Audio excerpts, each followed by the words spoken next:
Hai, ketemu lagi bersama saya, Dr. Gigi Rifki Haris.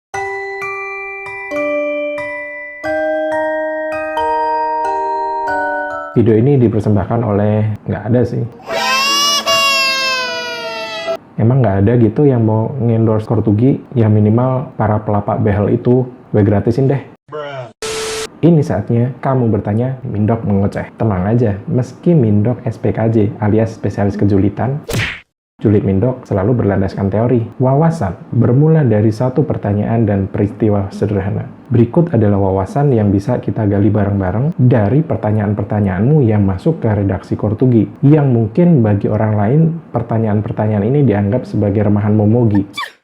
Tapi buat Mindok, pertanyaan remeh-temeh ini layak diangkat karena menyimpan pembahasan ilmiah yang berharga banget, layaknya berlian. Simak terus. Pertanyaan pertama, kalau gigi yang biasa dipakai buat narik truk, naik tronton, dan sejenisnya di acara sulap itu giginya terbuat dari apa, Dok? Tahu nggak bahwa kekuatan maksimal pengunyahan pada gigi dengan jaringan pendukung yang sehat bisa mencapai 390 kg. Tapi dalam keadaan mengunyah biasa, kekuatan maksimal gigitannya antara 50-60 kg. Gede banget kan? Nih, landasan teorinya ada di jurnal ini nih. Itu sebabnya gigi dianugerahi lapisan paling keras yang disebut email yang merupakan lapisan paling keras pada tubuh manusia, tapi sayangnya masih kalah dengan kerasnya kebodohan yang mampu menghancurkan sedemikian rupa email gigi dengan perantaraan tetukang atau perbuatan-perbuatan soidemu itu. Jadi, dengan mengoptimalkan kekuatan sebesar itu, tidak mustahil bagi orang menarik beban-beban berat. Coba deh, buat kamu yang ahli fisika, coba dihitung. Dengan kekuatan maksimal 390 kg itu, mampukah seseorang menarik truk dengan berat sedemikian rupa? Justru yang dianggap jauh lebih kuat itu adalah orang-orang yang yakin untuk menarik uang di ATM padahal saldonya nol. Soal saldo kosong sih gampang, coba ngambilnya pakai gigi. Kan kata orang, kena gigi uang kembali.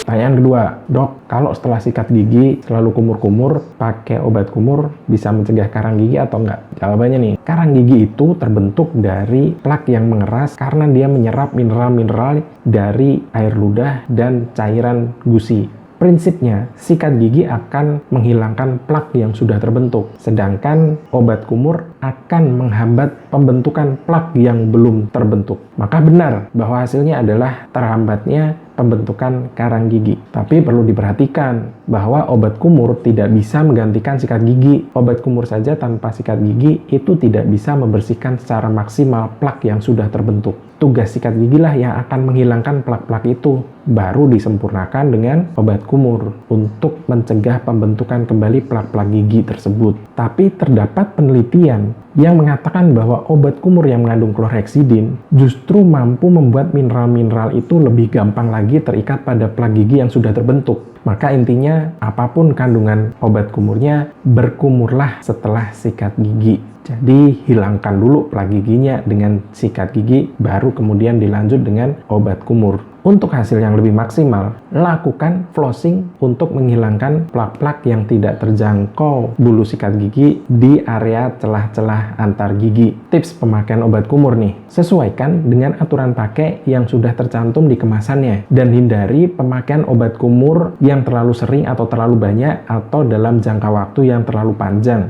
Pilih obat kumur yang tidak mengandung alkohol, jangan pula yang mengandung boba, dan sengaja dikumur saat puasa.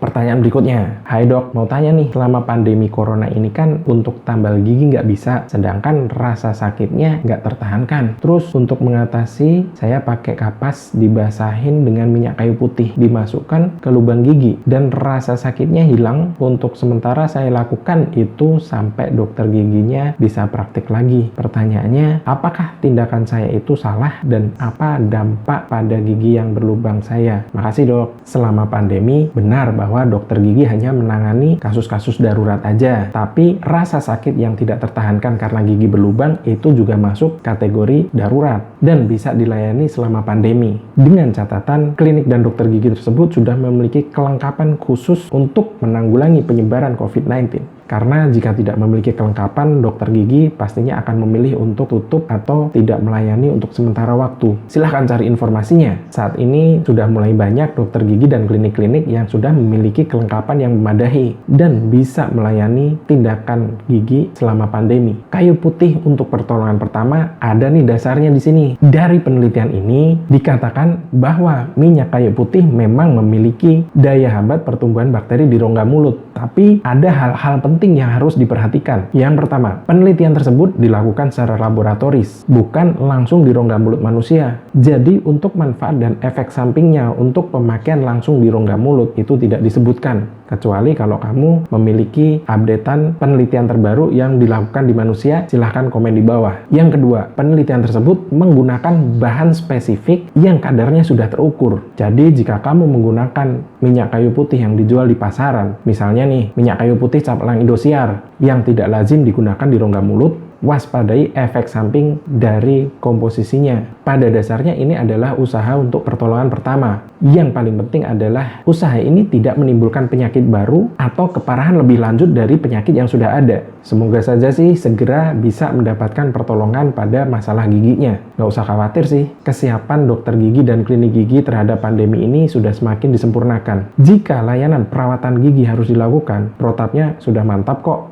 Sekian sesi Kamu Bertanya Mindok Mengoceh. Educate yourself, bagikan ke orang terdekat agar lebih bermanfaat. Sampai jumpa di sesi berikutnya.